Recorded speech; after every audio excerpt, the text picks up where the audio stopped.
There we go. I think I accidentally hit a button on my phone. So anyway, so we had what was it? That's the Southern Military District. So those guys moved down from Kaliningrad. They were on the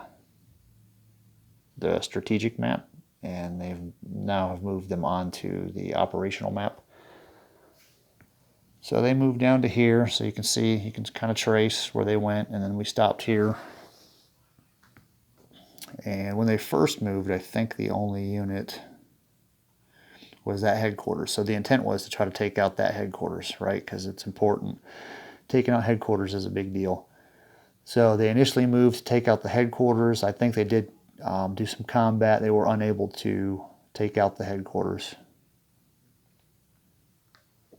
Let me see, I think that helicopter unit rebased. There was another one, there's another helicopter unit right here. I did not rebase them because I didn't want to take both helicopter units out of the fight on the same turn. So I moved one, left the other one available to do operations, strikes, combat support, that kind of thing.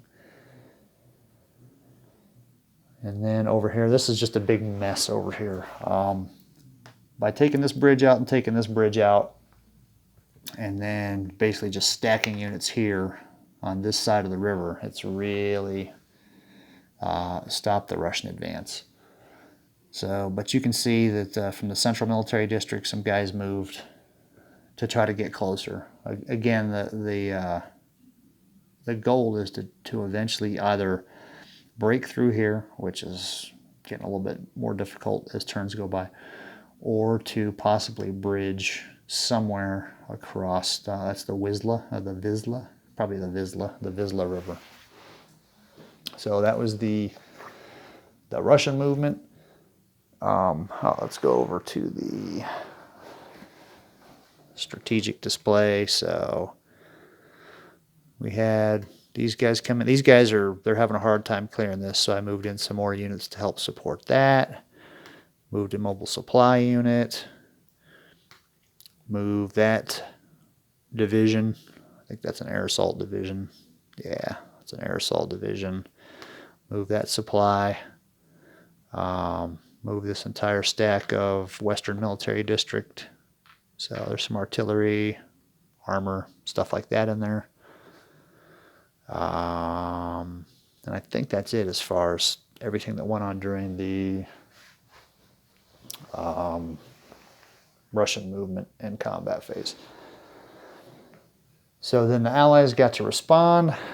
So let me see here. We had quite a bit of stuff going on. So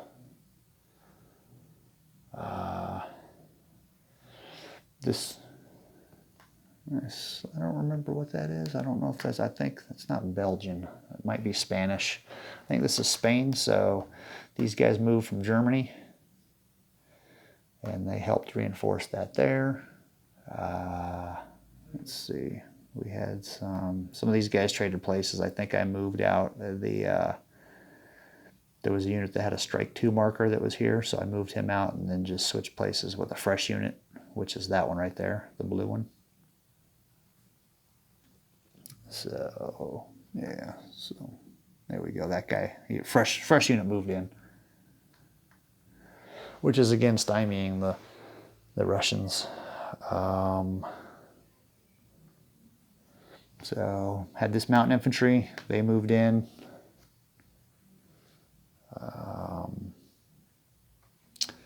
The 173rd Airborne, they were here, but I wanted to get them here because there's an air base, and that way I can basically use them. I can use air mobile movement, so I can get them just about anywhere on any of the fronts. So basically they're going to be a reactionary unit. So if there's one of those oh shit moments, oh man, I need a unit here bad, then I move them here because there's that airfield, and they can use that to move up to 24 hexes, which will be extremely helpful.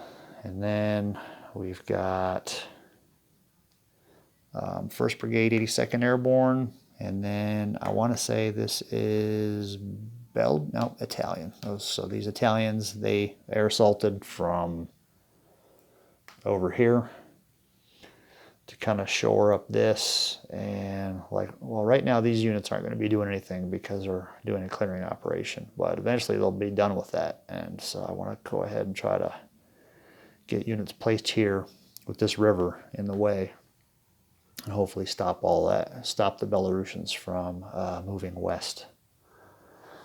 On the operational, so we had this surface action group move out of the North Sea.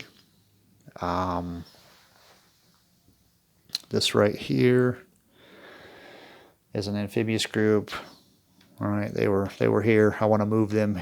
I move them to the inshore box, and then during the next movement phase, they'll hopefully be able to move to the all-sea hexes, and I will be able to get them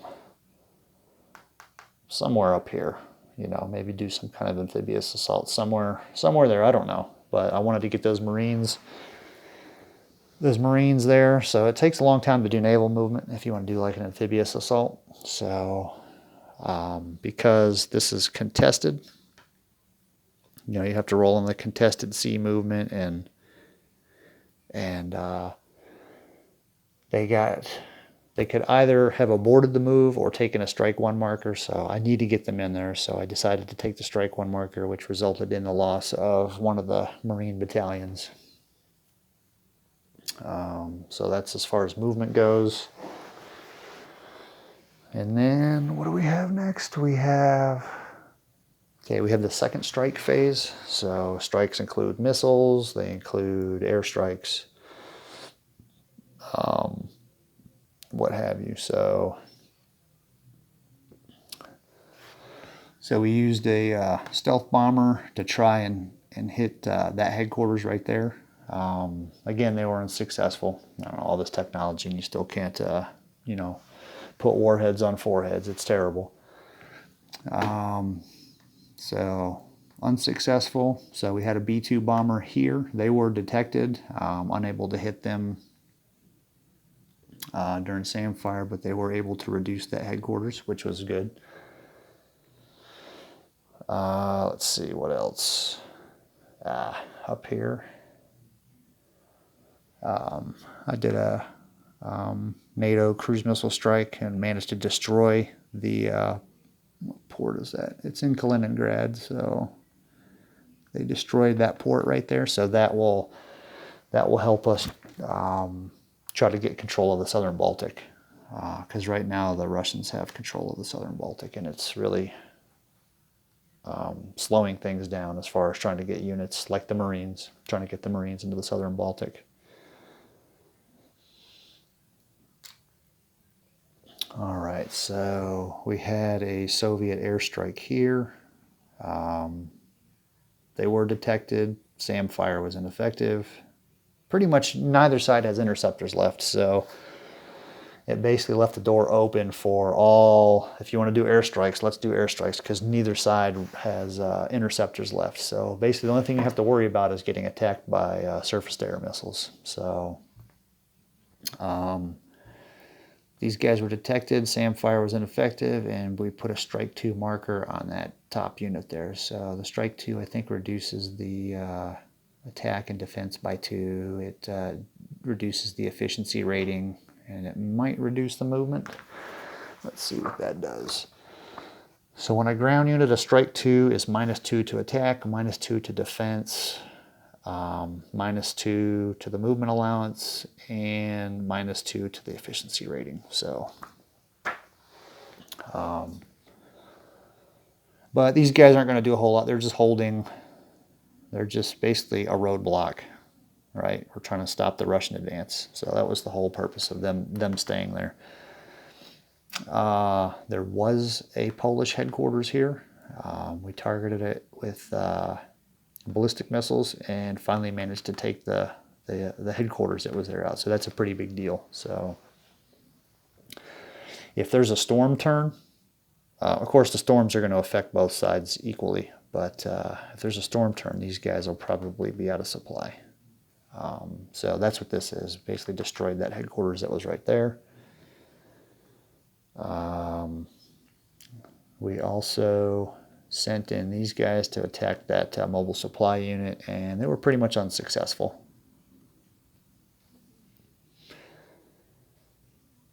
What hit this? I don't remember what I attacked this with. It might...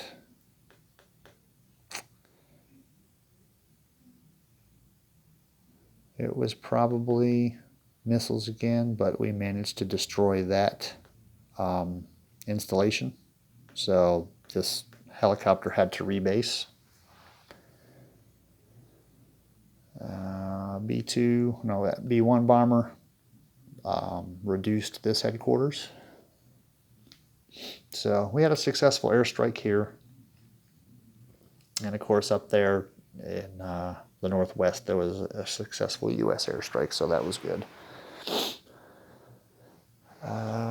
Here you can see this red line here. So what we did was we targeted that surface action group that was in that box, hit them with some cruise missiles. They could have stayed and kept a strike 2 marker, or they could retreat, keep a strike 1 marker. I decided to have them retreat, because with a strike 2 marker, any additional hit and they're done. And that's, I think, a naval unit. A naval unit is worth 5 victory points. So I didn't, as the Russians, I didn't want to give the